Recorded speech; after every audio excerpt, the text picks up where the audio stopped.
Welcome to Off the Record, talking real estate with Joe and Makayla. If you're interested in the Portland, Oregon real estate market and want the unvarnished inside scoop, you've come to the right place. Thanks for giving us a listen. Okay, welcome everyone. Thanks for joining the show. This is Off the Record with Joe and Makayla. Hello, how are we? I'm great. How are you? I'm good, thanks. Good. Yeah. It's a interesting time here. We always talk about the weather, but that's just kind of what we're looking out the window at here. It's late summer in Portland, and holy smokes, has it gotten hot. It has. It's a little chilly today, though. Yeah. Was on the East Coast for 5 or 6 days down in Georgia, as they say. Y'all come back now.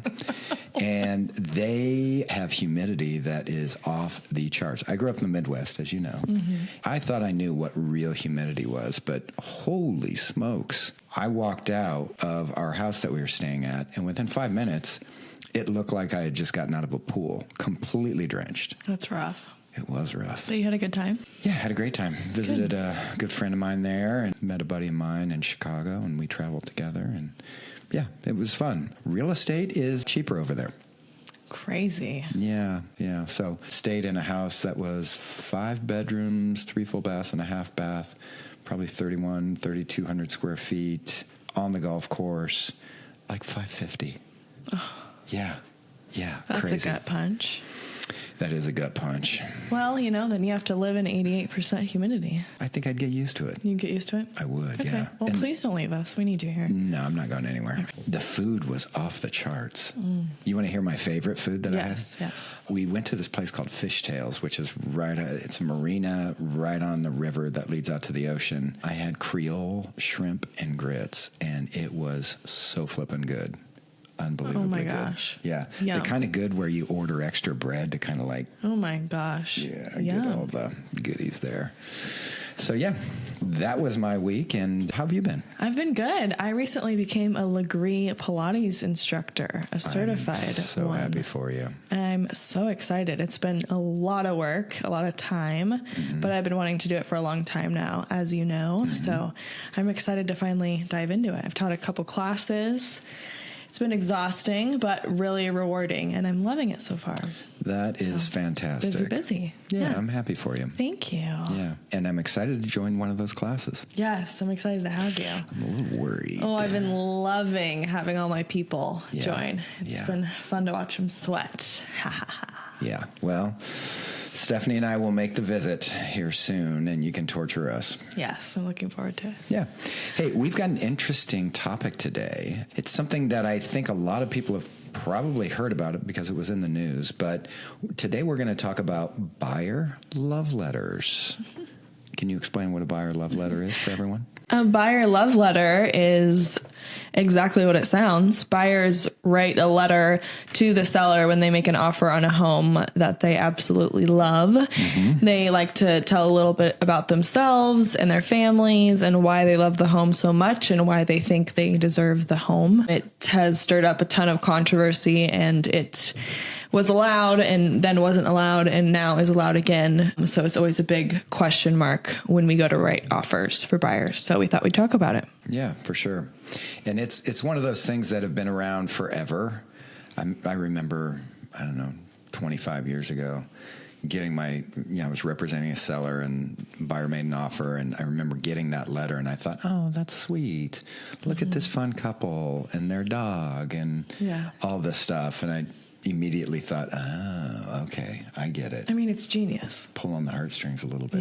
Yeah. But then, of course, we can't have anything nice. And there were lawsuits, right? But I think it's a great way to make your case of why you love the home. Sellers always love to hear what people like about their home and what their situation is. And it's just natural. I get asked all the time when we're representing sellers, tell me about the buyer. What can you tell me about the buyer? And, a lot of times you don't really know a whole lot because you don't have a relationship with them. Right. Well, I would say sometimes sellers, to me, it feels 50-50. Sometimes sellers really, really care and they want to know too much information. And other times they don't care at all and they only want to look at the numbers. Right. And I respect both cases, which is why this has to be an upfront conversation. And we have to say, yes, sellers are accepting love letters, or no, they're not, which is what this podcast is about. Yeah, exactly. But first, we want to get into a new segment. Ooh, that's right. That we're going to do. I forgot all about that. It's called an off-the-record moment.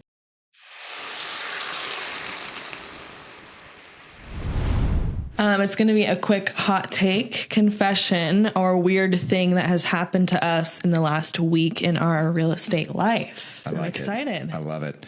So we'll do this at the top of every podcast moving forward. I'll go first. How about that? Let's hear it. And you've already heard mine. I haven't heard yours, and I'm very curious. I'm saving it. So my hot take is, just because a house is priced in the multi-million dollars doesn't mean that it's a nice house. And that's not a hot take, I know, but holy smokes. We went and visited 4 homes, looking at homes in the Dunthorpe area, which is just north of Lake Oswego. We've got a client who's going to be putting their home on the market a ways out, but we wanted to give them some pricing guidance on that. And so we went and visited 4 homes that were being held open on Tuesday. Man, it was from 2.99 all the way up to 4.5. And a couple of them were spectacular. I mean, yes, that... Like, would die for a dream home. Oh, yeah. Just incredible.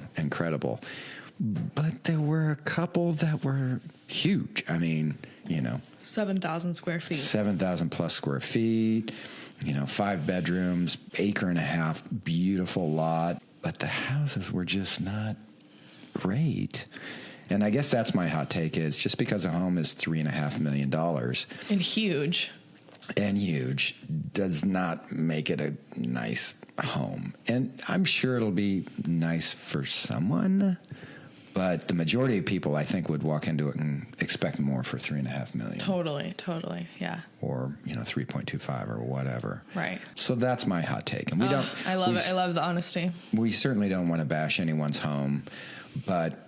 No. Things get dated over time. Choices are made as far as remodeling or design or whatever. And well, that one wasn't remodeled, so. Yeah. It's okay. It's a hot take. I don't think you have to explain yourself. So that's my hot take. Just because it's a $3 million home, $3 million plus home, doesn't mean it's going to be a great house, unfortunately. Agreed. So that's my hot take. Love it. No offense to anyone out there that's got a $3 million home. I'm sure it's beautiful, but not all of them are. And worth every bit of $3.5 million. All right, so let's get to yours. What are yours? What's yours? I have a confession. Confession. You went confession on this. Okay. Yeah. I almost passed out at a showing the other day. What? Yeah. I was touring with a buyer. We were seeing one home, and I was touring. We saw the home first, and there was this detached pool house, and it was really smelly, like the pool house. Ooh, okay. And I thought, okay, it's just chlorine. Like, it's a pool house. I can see the pool pump, whatever. I'm just sensitive. I'm one of those people who, like, I can smell everything, You got like a Labrador. Kind of bloodhound or whatever they say. Okay. And I'm standing there. I'm trying to be professional. We're probably in there for, it seems like 5 minutes, but it's probably not that long. And I finally look over, and there's a bucket of open paint thinner. Oh. And I swear to God, the rest of the day, I felt nauseous and like I was going to pass out. And the clients didn't notice at all. That you were like wobbling? No, they didn't notice the smell. Oh, geez. So that. Did you have to get out of there? I had to get out of there. I had to sit down for a minute. I had to like play it cool, but deep breaths. I was not very, couldn't act professional from then on out. I had to like, be like, take yourself through the house one more time. And I had to sit on the steps and like, I'm going to be out take here some deep trying breaths. not to pass out. That was nuts. That's crazy. So yeah, that's Okay. my confession, I guess. Yeah. Okay. Well, Crazy. I'm liking this new segment already. Let's just talk about crazy, weird stuff, confessions, hot takes, all of that. It happens, I guess. It does happen. And, we've talked about this before, hey, we should put that on the pod. And It never feels organic. well, but it also doesn't feel like, well, how do you make an entire podcast about that? So we're just going to have a little segment where we can talk about weird, crazy stuff. And now that we've decided to do this, I've got a few saved up. All right. Maybe not have happened in the last week or so, but you see some stuff in this business, don't you? Sure do. Yeah. You see some stuff, you meet some people. It's good fun. It is. Yeah. So let's get back to our topic for the day, which is love letters. And back in 2021, Oregon passed a law banning real estate agents from passing along buyer love letters in an effort to reduce potential fair housing violations. I get that. Yeah. And there were some lawsuits where people didn't get homes and they're like, it was because I'm green, or it was, because I've got, 6 wives or whatever. Well, this is also during a time where there were 25 offers on a house. Yeah. So that had to have played into it. Good luck trying to bit. prove that, that was the intent. Right. But who knows? And we certainly want to keep a fair playing field for everyone. Of course. And both you and I are anti-discrimination 100%. Yeah. There's just no need for any of that. And that's sad that it's still in the world. Yeah. But we certainly don't need it in housing and real estate. And we don't care for it in our business. No. So there you go. But then what happened in 2022? Well, in 2022, a federal court said, hold on a second. We've got this thing called free speech. They said that it was unconstitutional on First Amendment basis. So the ban was struck down, and now buyer love letters are once again legal in Oregon, and everyone rejoiced. We had parties. It was amazing. No, it just became incredibly more confusing for everybody. I remember that time period where it was like, do we use them? Do we not use them? Yeah. How do we advise? What's going on? So that being said, legal doesn't mean risk-free, right? So I love that. We kind of want to walk through this a little bit and say what's okay to include in a love letter and what to avoid, people. Right. Because there are definitely things you want to avoid. So I'll let you start with what's okay to include, Makayla. Sure. So you can talk about what you love about the home itself. You can say like, you love the bookshelves or the south-facing windows or whatever. You can talk about your excitement, your readiness to purchase, the lifestyle you envision in the space. But you cannot talk about things like your religion. You can't say my church is down the road. You can't talk about your race. You can't. You can, but you probably shouldn't. Yeah, it's not illegal to talk about that stuff. No. But you don't want to get put in a situation where it might be considered anti-fair housing or whatever. Right. So back to the what's okay, though. Sorry. I think the more you can compliment a seller on their design choices, features, location, really butter them up. I'm saying 2 sticks of butter on this. Right. Most of the time, if you're buying the house, you see a lot of that stuff too. As a homeowner and as a seller, that type of validation goes a long way. And I think people really appreciate that. Also, the excitement. I've been in situations before where I've had sellers ask me, does this buyer even want to buy this house? Because they seem so, and maybe it's just the process. Yeah, an offer is so bland, right? It's just... Well, it's business. Yeah, exactly. Right. But I think this, you can make the letter a platform for you to talk about how excited you are, how great the house is, how you feel like it would fit your lifestyle, and you could continue the vision on of what they've been doing, if they've been doing some different things with the home and that type of thing. I think all of that is fantastic. And I think it goes a long way sometimes with sellers who, think about it this way. If they get 2 offers and one offer has a letter saying, oh my gosh, this home is the perfect fit for us. We can't believe that you nailed all these choices exactly the way we would have.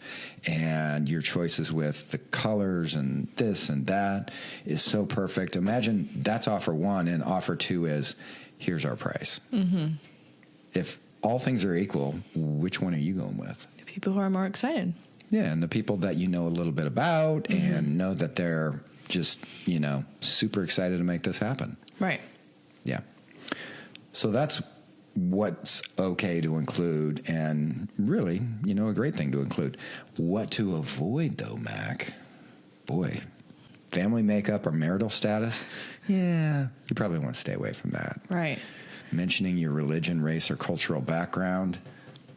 Yeah, I mean, that can get people in trouble, right? Right. And then also including photos of you or your family. I would say definitely. I don't know about that one. Why is that one bad? This is off the record. You can speak freely. Can I? Yeah. I don't know. Maybe that discloses race or cultural background. Exactly. Okay. So that feels... Yeah. If you're supposed to avoid those things, then you're just giving them a photo of yourself. Yeah, I guess. But I think the pictures with the cute little puppy and little baby. I agree. I think it's sweet. But, yeah. But the experts say... defeats the purpose. Yeah, I guess. All right. I know. Buzzkill. Jeez. I know. I didn't realize that families are a protected class. Honestly. Who's off not the a record. I'm a protected class. Because you're an elder. I am an elder. I am a geezer. The geezers are protected. Protect the geezers. But yeah, referencing anything that could identify you as a member of a protected class, disability, national origin, gender. I mean, jeez. Yeah. Don't write a letter. You can't say anything. You can say lots of things. I'm just kidding. Yeah, and we've already covered how beneficial it might be to yes. mention certain things. But okay. So anyways, those are I think people get the gist. Yes. In all seriousness. I don't, but I think most people do get the gist. Yes, I get the gist. In short, keep it about the house, not about you. But it is about you because you're buying the home. How about this? Yeah. We will put our heads together and put together a template for a buyer love letter. We'll make it downloadable. We'll make it a PDF and we'll put it on our website free for you. Where they can fill in the blanks. Oh, okay. I love templates. Why not? Why not? That's a great idea. Kind. So Makayla's just committed herself to making this template. We're putting our heads together. Don't make poor Rika make this letter. We're putting our heads together. ChatGPT's making this letter, let's be honest. Yeah, probably. Okay, yeah, I like that. We will include that in the show notes. So if you're listening or if you're watching on YouTube. For the listener, we've both been pointing at the camera for the last 30 seconds. Yeah. We're going to do this. So in the show notes, if you go to our website, liveportland.com, livportland.com, and go to our podcast, and this podcast in the show notes, we will have that template when this gets aired. Yes. Okay. That's exciting. I love it. I think so. So let's talk about from a seller's perspective. Mm-hmm. Okay, so my understanding of this whole thing from a seller's perspective is we say, hey, seller, we have multiple offer situation. We have a buyer asking if they can submit a love letter. Mm-hmm. Do you wish to accept or deny a love letter? Yes or no? Is that the conversation that happens? Yes. So we don't just automatically send love letters with the offers, right? Correct. Okay. Well, to the seller. At least that's how I do it. Okay. Because if there's one offer with one and one without, then it's automatically kind of. Yeah, but also, I mean, I've had clients that are attorneys that just say absolutely not. Right. We're not opening ourselves to that. Yeah. Most of the sellers, though, that we work with are eager to read them. Yeah. Quite frankly, yeah. Don't you think? Yeah. But they do have the option of saying, no, not going to do that. Mm-hmm. And honestly, when I've had that situation, and I say attorneys just because that's the most recent one where I had two attorneys as sellers and they were both like, no, we don't want to see that. I just didn't say anything to the buyer's broker, Mm-hmm. Hey, Sorry. Congratulations, your offer got accepted. They didn't read the letter. Right. Doesn't really matter. Not going to say that. Yeah. So, but love letters can be very humanizing. I think they're a good idea. It's just a feel-good situation. What's your bottom line? Is your bottom line yes on those? Yeah. Okay. Yeah. Good. I like that they're back on the table. I think it shows intent. I think it's a great way to get a little bit of a connection between buyer and seller. I'm used to just telling people now, hey, if you want to write a little something about yourself, that'd be great. Right. Having that template, I think is brilliant. Another brilliant idea from Makayla. Oh, thank you so much. Yeah. Yeah, I think, we talk about it all the time. It's the biggest financial decision someone's ever going to make in their life, but it's also one of the, it's a pretty big emotional decision as well. Huge emotional. For the seller, it's extremely emotional, and obviously for the buyer as well. So anytime you can add a feel-good moment in there between buyer and seller and, stray away from the business side, I think that's okay. Yeah. So that's Love Letters, everyone. And like we said, you can go to liveportland.com, livportland.com. Check it out. See what Makayla puts together. See what kind of sappy, just absolutely beautiful letter. Let me know what you think, please. Oh, I will. Not you, the listener. Oh, the listener. Yeah. That sounds good. Wait, we have one more segment for you. We're adding in segments on segments. We're mixing things up. At the top and at the end. Tell me about this one. On the love train, we're adding in one thing we're loving right now. Yeah. So it could be a market trend, could be real estate related, could be anything. Yeah. Could be a client moment. Yeah. Could be a drink, just something that reminds listeners. Yeah. That we're just people too. I don't know if this is a good one or not, but what I'm loving right now, and maybe it's just because we went and looked at those big, beautiful homes, but I'm also seeing the trend of every bedroom having a bathroom. Oh, you did say this yesterday. Yes, I love that. Every bedroom being an ensuite. Yeah, I knew you'd like that. I think that's brilliant. And, a lot of times financially builders can't do that. But I'm seeing more and more of it, even in some smaller homes where, it's a 3-bedroom, 3 full baths and a half bath. That's brilliant. I love that. I think that that's a trend that I can definitely get on board with.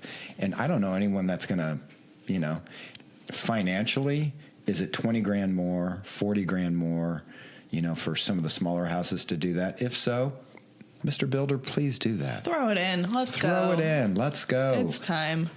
I agree. Yeah. Just That's being a great one. in a house that I have 3 grown boys, men, and only having 2 full baths, it's rough. Yeah. I can understand that. It's rough. And you will feel my pain someday, Makayla. Although your house is huge. You've got like 20 bathrooms here. I have 2 full bathrooms as well. Oh. We are enjoying child-free life.